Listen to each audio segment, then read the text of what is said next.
Encounter is brought to you by the Broome County Council of Churches, where we connect compassion with needs as we inspire growth with dignity. You'll find us in special places throughout the community. For those who remain hungry, we provide meals. For those who are challenged, we build wheelchair ramps. We comfort those who are ill, minister to those who are confined, and we remain an advocate for change and understanding on behalf of every element of our community. Connect and inspire. Encounter the Broome County Council of Churches. Friends, welcome to the Encounter program sponsored by the Broome County Council of Churches. I'm your host, Mark Kimpland, the pastor at the Endwell United Methodist Church. I have a confession to make that I heard of what we are going to be speaking about today only a mere few weeks ago. But when I heard of it, I got excited and I wanted to find out more information. And I'm talking about lyceum. And I knew nothing about this. We'll talk a little bit more about that as we move forward, but I am honored to have one of their past presidents, Don Blake, as our guest today on the Encounter program to talk more about the Lyceum Project. So thanks for being here. Thank you for your interest. Absolutely. Yeah. My confession and my story, Don, is basically this. As of a few weeks ago, I had not even heard of Lyceum. And I was at a retired teachers luncheon that was being held at the Endwell United Methodist Church. I was there to do the invocation and to welcome all the retired teachers. And I was talking with some of the retired teachers, and this topic came up. And when they mentioned it, I had them repeat it 2 or 3 different times. Yeah. What's the name of it? Yeah. and they began to explain what this was and how far-reaching it was and the blessing it was to this community. And I knew I had to somehow get on your website and contact someone to get someone here to talk about it. So I'm so excited that that you're here. So let's dive right into it. And I guess the very first question that I had, and I'm sure our listeners and viewers have, is, what is it? Yeah. Again, a tricky name. What is it? Sure. Thank you for your interest. Yes. It's a non-credit, lifelong learning institute for intellectually interested adults 50 and over in the community that want to participate in non-credit classes, and we'll talk more about those as we go along. The name Lyceum sometimes is not immediately apparent to people what that is. It is a term that actually comes out of Greek times when Aristotle would gather folks together and walk around and talk, and he called the space the Lyceum. So it's a place where people exchange ideas and have conversations. And that term came across to America, and it's live today in Europe as well. Lyceum movement in the United States was started in 1830 in the New England area. It mushroomed into about 3,000 lyceums all around the Northeast and the Midwest, and it still exists today. It's a term that doesn't immediately have significance to everybody, but we think it does harken back to that original concept, which is adults coming together to exchange ideas. And this is for those that have their AARP card then. 50 years. Thank you. 50 and over. Yes. Okay. Here in town. And so that's the derivation of the title of it. If you go to other cities, for example, in Syracuse, it's called Oasis. Many terms in America used for this concept, which is non-credit activities for adults in communities. Here, our Lyceum does a number of things. We offer classes. That's the main thing. That's kind of our day in and day out bread and butter, which are courses. Probably 90 to 100 classes. That's amazing. And by a class, I mean a 2-hour session, either from 10 in the morning till noon or 1 to 3 in the afternoon. The courses are all sorts of topics. You can sign up for one that meets just for the 2 hours. Some have up to 4 meetings a week, or over a period of weeks we'll have more meetings. The classes, the subjects, of course, vary all over the place. Yeah. A wide variety. We rely on our adults in the community to help offer the classes. Topics include, for example, the liberal arts, which would include arts and science and fine arts, English, literature, music, the social sciences, things like history, poli-sci, anthropology, economics, as well as the science math areas, which of course is physics and biology and psychology. and geology. All of these areas are represented in our courses, and so it's a wide variety, hopefully to speak to the people's interests. Yeah. Now, how does one then, let's say someone has expertise in a certain area, how do they then, how do they become eligible, or how do they say, hey, I'd like to do something here and offer that? How does that? Yeah, sure. Yeah. How do you vet that? Yeah, that's great. We have a very important committee within our structure, and it's called the Program Committee. And so we have a lot of adults who are members of Lyceum, and we come together periodically to collect ideas about course titles. And out of that, thankfully, folks have so many connections, they'll say, I know somebody who has this as a hobby, or I know somebody who loves to talk about this or that. Some of these are retired teachers, others are just adults in the community or in the general area who are really into a topic and want to teach that. The program committee contacts them. Of course, they're volunteers. There's no salary for this. And usually they respond in a very enthusiastic way and say, you want me to teach about this thing that I love? And we say, yeah, would you like to teach? And we say, terrific, let's build it into our calendar. And our calendar is basically in the fall. We run 8 weeks of classes, basically September through November. And then again, a winter session, which was basically the month of February. And then 2 spring sessions. So these 100 courses that I speak about on all sorts of topics, not just academics, some are exercise classes, some are just interest classes, hobbies that people have in town, are spread across those different time periods that I just spoke about. Now, for the critical mind that I have in such things, so you have this committee that kind of networks and all of that. How much is done there to find those that teach versus those from the outside who might contact Lyceum and say, I will teach? Is there a percentage there? Yeah, that's a good question. Thank you. I would say 2/3 of the time we go out and do recruiting. And I would say about 1/3 of the time somebody will send us an email to the main office, which is on campus, on the Binghamton University campus. We have a director there and a website and phones and support and so forth. Someone will call in and say, you know, I'd be happy to talk about X. Do you have an interest in X? And almost always we say, sure, there are some adults that would like to hear that topic explained. Yes. And off we go into working on calendars, time of day and so forth, and setting up a time for that person to teach. So if someone was to call Lyceum and say, hey, I have an interest, I have expertise in such and such an area, does that then go back to that group to schedule and vet it out? To make sure we haven't offered the course before too recently, you know, that it should have a freshness to it. Yes. And then work with the instructor to make sure we have the time periods. Some people are available certain times of the year and not others, so we need to work that into our calendar. But we're always building calendars ahead, and then eventually putting those out electronically and in hard copy, so that our membership, by the way, which is right now about 600 members, they want to see these calendars. They want to see what kinds of courses are coming up for the next time period, and they will register and then plan their lives accordingly. All right, let's membership. Let's talk about that. Sure. How does one become a member? What's all involved with all of that? Sure. Well, we do require membership. We're not for profit, but we still have to pay the rent, so to speak. Yes. There's a lot of paperwork, and we do have a 3/4 time staff person who helps keep things running for us based on the university.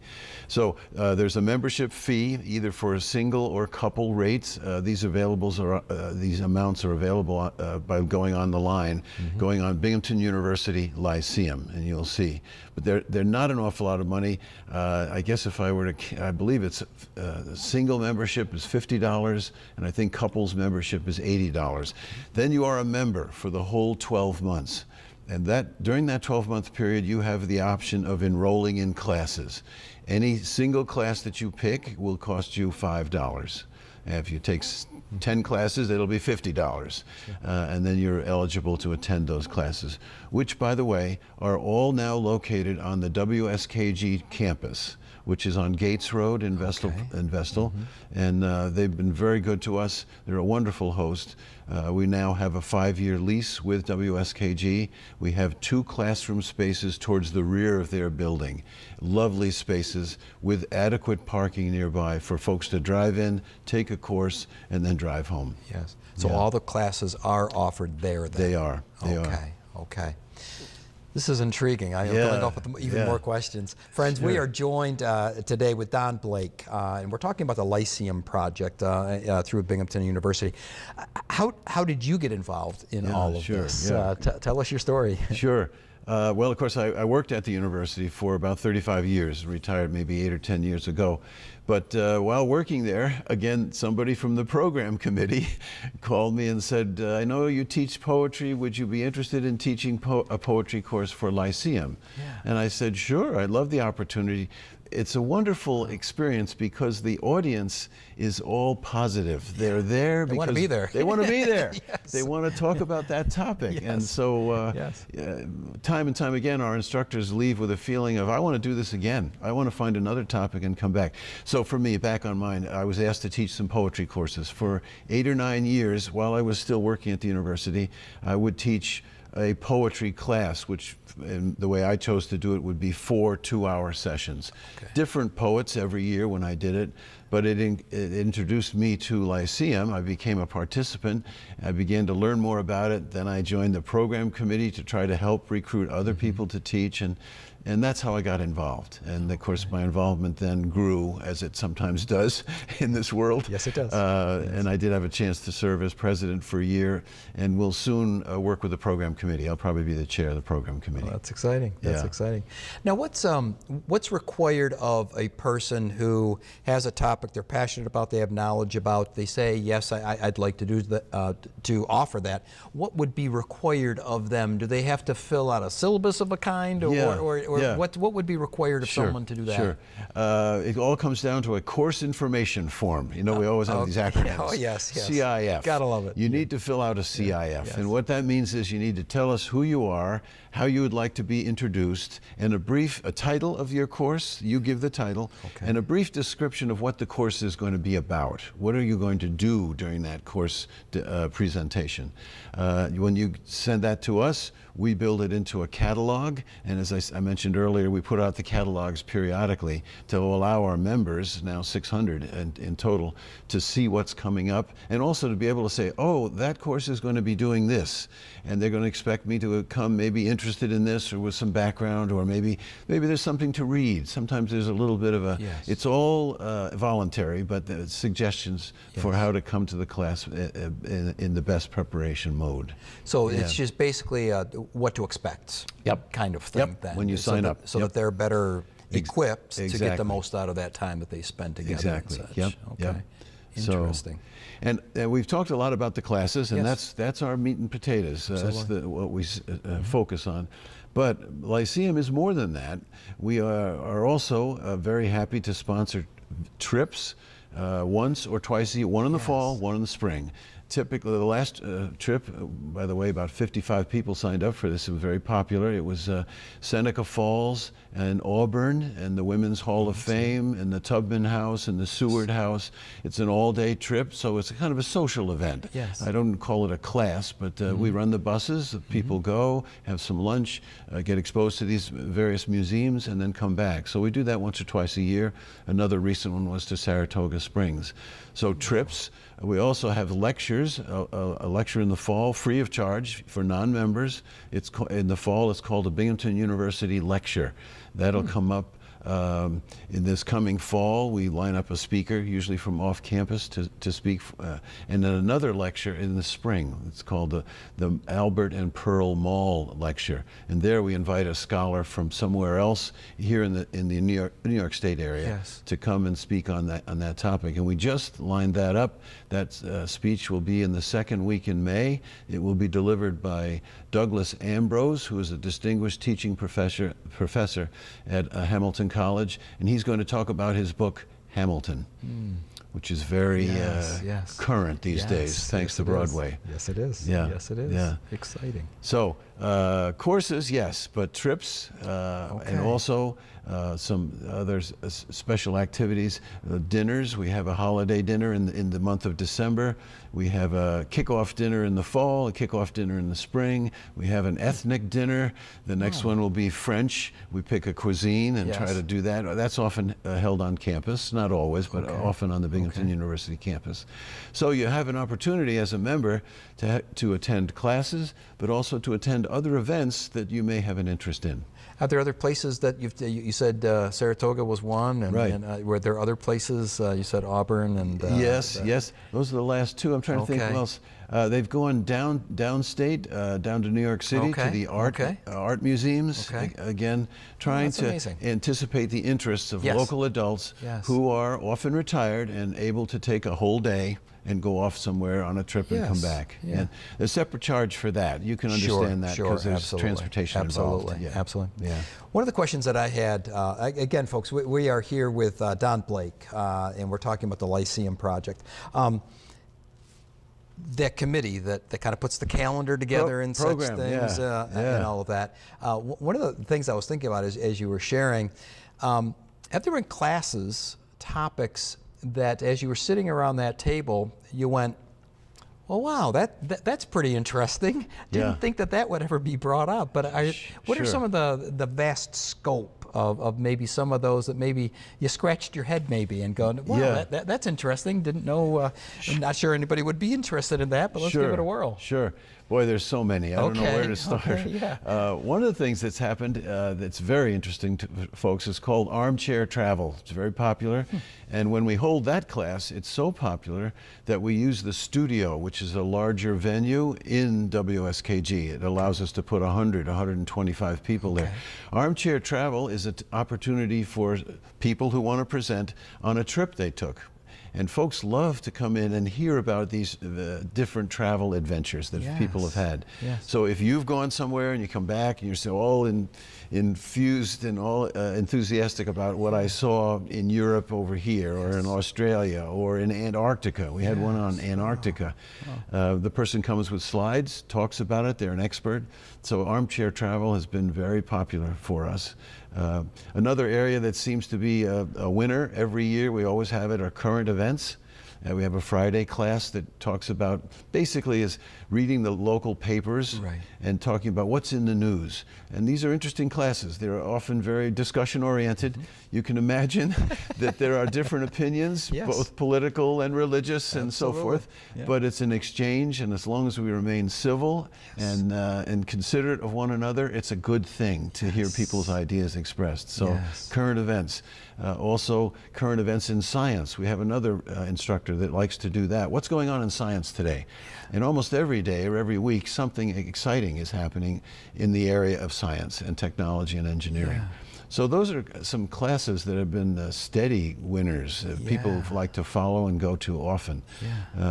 Others are going to local historical institutes, go out to Newark Valley and they learn about the history of Newark Valley. Go out to Owego and learn about the history of Owego. So occasionally we have field trips.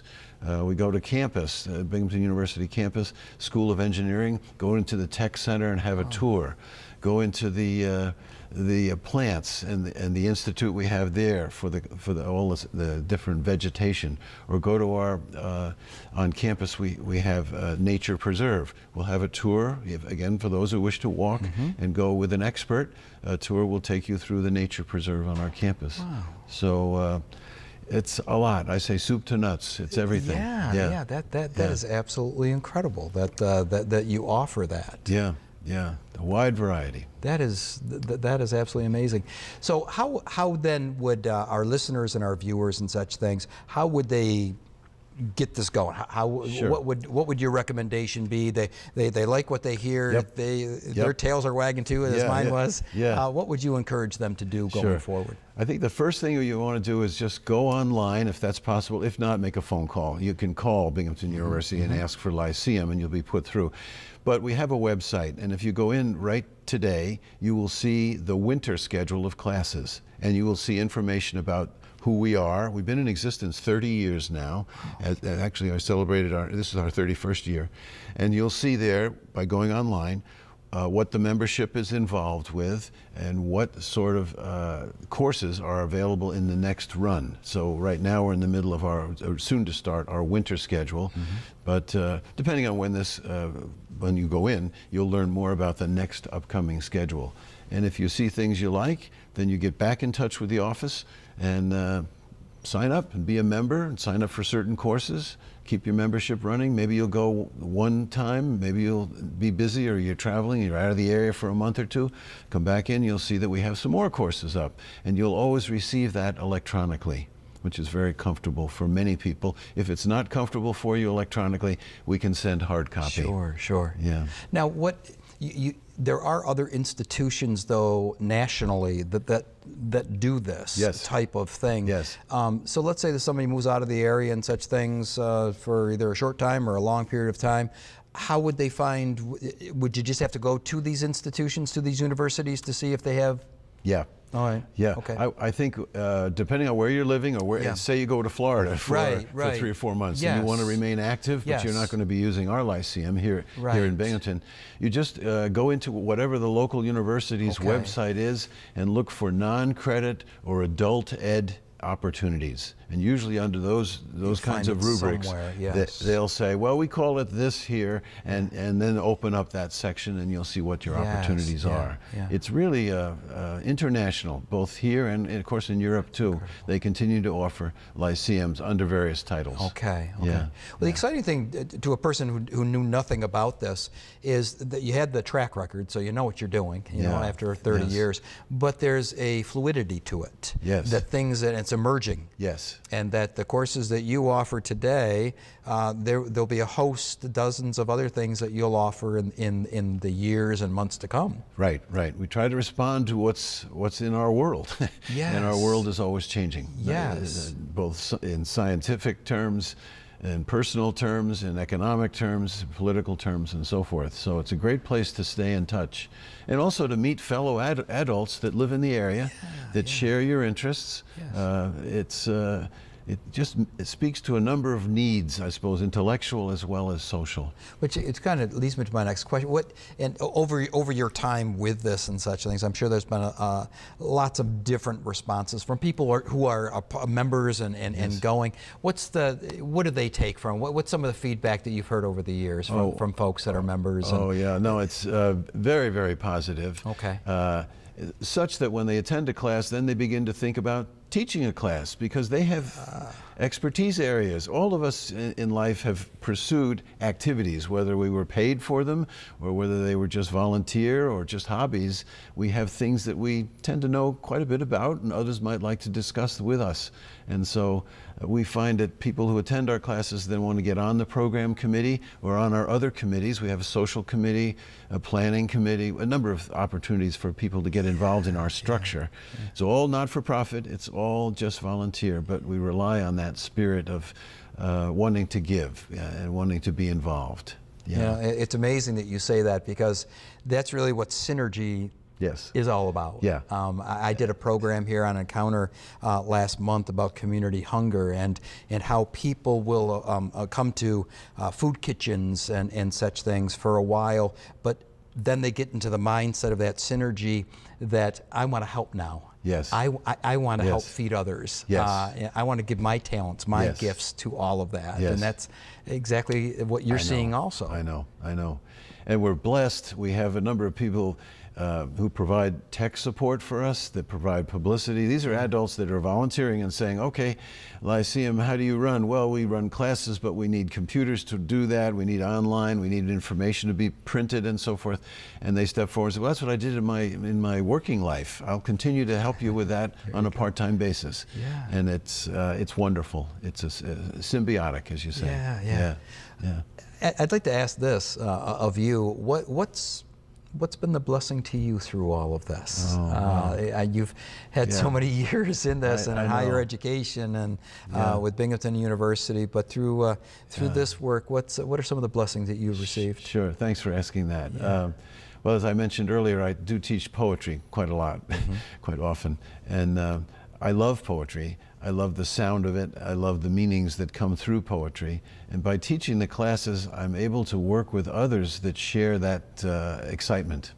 And so I'm never higher than when I enter a classroom and have a chance to discuss, for me, it's literature and poetry in particular, and to get the feedback from the audience, from the students, which are these Lyceum members, who say, oh, I see what you mean, or I thought about that, or did you think about this other poem?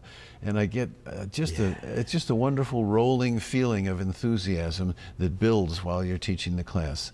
So if I had to pick the highlight of my experience within the Lyceum, it would be in the classroom with some of the literature that I've had an opportunity to teach and discuss with others. It's those holy, sacred times when the light bulb goes on, isn't it? That's right. That's right.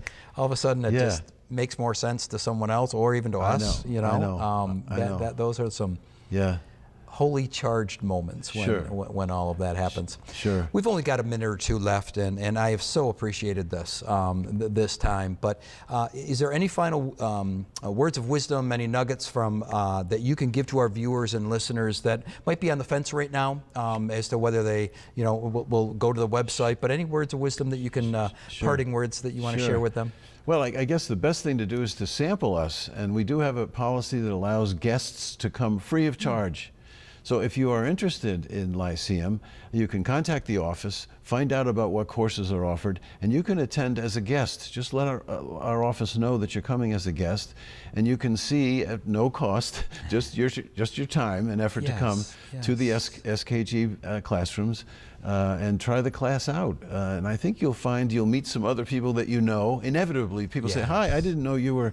Well, okay, and so forth. The connections here in the Triple Cities are wonderful and limitless. And so from that, perhaps will come a deeper interest in Lyceum. But let it play out as it plays out. So one can come and so-called kick the tires then. That's right, and exactly. See if this, right. see if this is a good fit. Give us a try, yeah. Yes, yeah. And one of the, I'm sure, discoveries is as we network and as we get to know one another, we discover new things about one another also. Yes. The growing process never ends. It doesn't. It doesn't end, as you know. Absolutely, and that's probably an appropriate way to end our time together, because that's really what this is celebrating. Yes. Is that we are lifelong learners. That's right, exactly. And relationships can continue to flourish. Yes. Don, thank you so much. I so appreciate this, and I for one, am going to spread the word. Thank you for your curiosity and your interest. Absolutely. Yeah. Friends, this has been a blessing. So please check out the website, get involved at whatever level you're comfortable being involved, and thanks for joining us on the Encounter program. Have a blessed week and make a difference. God bless.